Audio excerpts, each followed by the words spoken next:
ఒకప్పుడు కేసీఆర్ ఇట్లా వచ్చిందంటే క్యాబినెట్ మొత్తం నిలబడేది. రేవంత్ రెడ్డి వచ్చిందంటే తుమ్మల నాగేశ్వరరావు అట్లనే కూర్చుంటుండు, పొంగులేటి అట్లనే కూర్చుంటుండు, కోమరెడ్డి అట్లనే కూర్చుంటుండు. అంటే ఒక జూనియర్, ఒక చులకన భావం అనేది ఏర్పడింది. అంటే ఆయన ప్రజా పోరాటాలు రోడ్ల మీదకి వచ్చి రైతులకు గిట్టుబాటు ధర కల్పించండి, లేకపోతే రైతులకు రుణమాఫీ చేయండి అని ఎక్కడ ఏ పోరాటం చేసింది లేదు. రేవంత్ రెడ్డి ఎంటైర్ కెరీర్లో ఆయన కెరీర్ ఒకటే, నేను ముఖ్యమంత్రిని కావాలి. నమస్తే సార్. ఎలా ఉంది సార్ రేవంత్ రెడ్డి పరిపాలన? రేవంత్ రెడ్డి పరిపాలన చూస్తున్నాం, డైవర్ట్ పాలిటిక్స్. ఒకరోజు లిక్కర్ కేసు అంటాడు, ఒకరోజు అదే టెలిఫోన్ ట్యాపింగ్ కేసు అంటాడు, లేకపోతే ఇంకో రోజు మోసీ సుందరీకరణ అంటాడు, దాన్నే ప్రక్షాళన అంటాడు. అంటే డైవర్ట్ పాలిటిక్స్ నడుస్తున్నాయి. ఈరోజు హెచ్సి భూములు కావచ్చు, లేకపోతే ఇంకేదైనా కేసులు కావచ్చు, ఏదో ఒకటి, కానీ పరిపాలన అయితే ఏం లేదు, డైవర్ట్ పాలిటిక్స్ అయితే నడుస్తున్నాయి. ఇప్పుడు హెచ్సి కూడా ఈరోజు ఏదో చిక్కేదైనట్టుగా అనిపిస్తుంది, దాన్ని ఎట్లా చూడొచ్చు? అంటే రేవంత్ రెడ్డికి అవగాహన లేదు, ప్లస్ పూర్తి యొక్క అవగాహన రాహిత్యం అనుకోవచ్చు.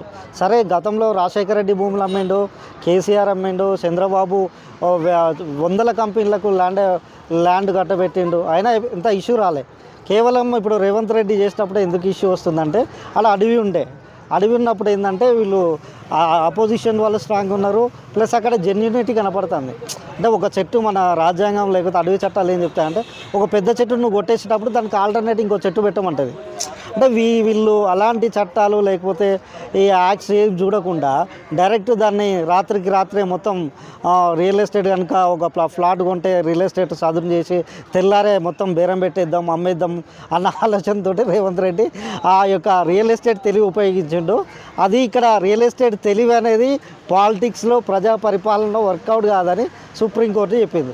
లగచర్ల ఫార్మసిటీ ఉన్నది, లేకపోతే మూసీ ఉన్నది, హైడ్రా ఉన్నది, అన్ని ఫెయిల్యూర్. ఆయన ఇట్లా చేయి పెట్టే లోపే ఇలా ప్రతిపక్షాలు ఇట్లా వాలిపోతున్నాయి. అంటే ఇప్పుడు పవర్లో ఉన్న రేవంత్ రెడ్డి కంటే ప్రతిపక్షాలు చాలా స్ట్రాంగ్ ఉన్నాయి అనుకోవచ్చు. అంటే ప్రతిపక్షంలో ఉన్నప్పుడు అంత ఒక ఉప్పెనలా వచ్చిన రేవంత్ రెడ్డి ఇప్పుడు పవర్లోకి వచ్చిన తర్వాత ఎందుకలా? ఉప్పెన ఏం రాలేదు. ఆయన చేసిన పోరాటం ఏంది? ఫామ్ హౌస్ల మీద ద్రోణ ఎగరేసి కేసులకి జైలుకి పోయిండు, ఇంకో దగ్గర ఏదో పైసలు ఇవ్వడానికి ఓటుకున్నోడు కేసులో పోయిండు. ఆయన ప్రజా పోరాటాలు రోడ్ల మీదకి వచ్చి రైతులకు గిట్టుబాటు ధర కల్పించండి, లేకపోతే రైతులకు రుణమాఫీ చేయండి అని ఎక్కడ ఏ పోరాటం చేసింది లేదు. రేవంత్ రెడ్డి ఎంటైర్ కెరీర్లో ఆయన కెరీర్ ఒకటే, నేను ముఖ్యమంత్రిని కావాలి, దాని కొరకు ఏం చేయాలనో దానికి రాజకీయం మాత్రం దాంట్లో సక్సెస్ అయిపోయింది, కానీ పరిపాలనలో జీరో.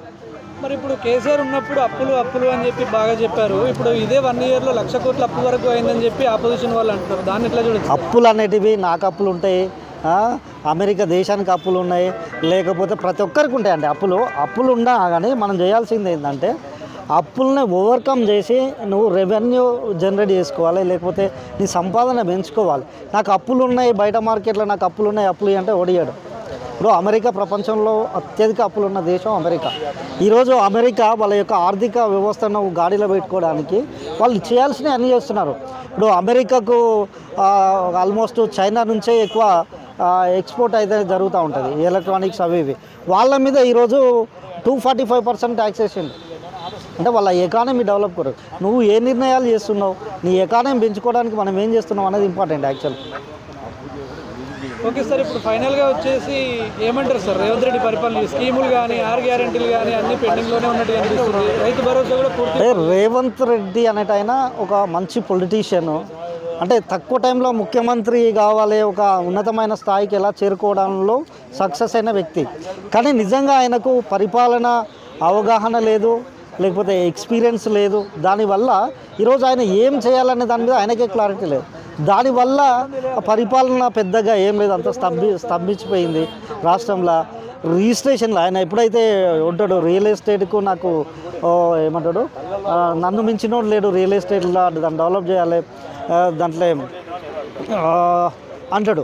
అదే రియల్ ఎస్టేట్ ఈరోజు మొత్తం కొలాప్స్ అయిపోయింది. అంటే రిజిస్ట్రేషన్ జరగట్లేవు, లావాదేవీలు జరగట్లేవు, అమ్మడం కొనడం ఏమీ జరగట్లేవు. అంటే ఆయన దేంట్లో ఎక్స్పర్ట్ అని భావిస్తాడో దాంట్లోనే ఫెయిల్యూర్ అయ్యాడు రియాలిటీలో. అంటే జనరల్గా అంటే ఆ యొక్క ఎక్స్పీరియన్స్ అనేది చాలా అవసరం రేవంత్ రెడ్డి. ఇంకా ఆయనకు యాక్చువల్లీ ఆయన అనుకున్నాడు నేను గుంపు మేస్త్రిని, లపం పెట్టేటోడు ఉంటాడు, తాపు మేస్త్రి వస్తాడు. కానీ ఇక్కడ మరి గుంపు మేస్త్రి అనేటైనా అంటే లపం పెట్టేటోడు సరిగా పనిచేయట్లేడా, మేస్త్రి సరిగా పనిచేయట్లేడా, ఒక రివ్యూ చేసుకుంటే ఒక గుంపు మేస్త్రిగా సక్సెస్ అవుతాడు ఆయన. కానీ ఈరోజు మరి ఆడ ఏది లపం పెట్టేటోడు రావట్లేడా, మేస్త్రి పని చేస్తాడా, కూలోడు సరిగా లేదా, లేకపోతే ఇంజనీర్ కరెక్ట్ లేడా, ఏదో ఒక కన్నా అయితే లోపం ఉన్నది. ఆయన ఇట్లా ఫిగర్ అనుకున్నాడు, ఆ సర్కిల్నే ఫెయిల్యూర్ ఉంది. ఆ ఫెయిల్యూర్ ఏందో సరి చేసుకుంటే రేవంత్ రెడ్డి ఫ్యూచర్లో సక్సెస్ అవుతాడు. రేవంత్ రెడ్డి అని కాదు, లేదు కాంగ్రెస్ ప్రభుత్వానికి వచ్చేసరికి ఏమైందంటే 5 ముక్కలు అటు అయిపోయింది. ఒక సైడ్ పొంగులేటి శ్రీనివాస్, ఇంకో సైడ్ కోమటిరెడ్డి వెంకటరెడ్డి, ఇంకో సైడ్ ఉత్తమ్ కుమార్ రెడ్డి, రేవంత్ రెడ్డి, ఇంకా కొంతమంది ఇటు దామోదర వాళ్ళది ఎవరిది వాళ్ళే. అంటే ఇలా సమిష్టి నిర్ణయం ఇలా తీసుకుంటే దాన్ని ఒబే చేసే వాళ్ళు కూడా లేరు. నువ్వు చెప్తే ఏమని అంటే మనం కొన్ని వీడియోలు చూస్తున్నాం. ఒకప్పుడు కేసీఆర్ ఇట్లా వచ్చిందంటే క్యాబినెట్ మొత్తం నిలబడేది.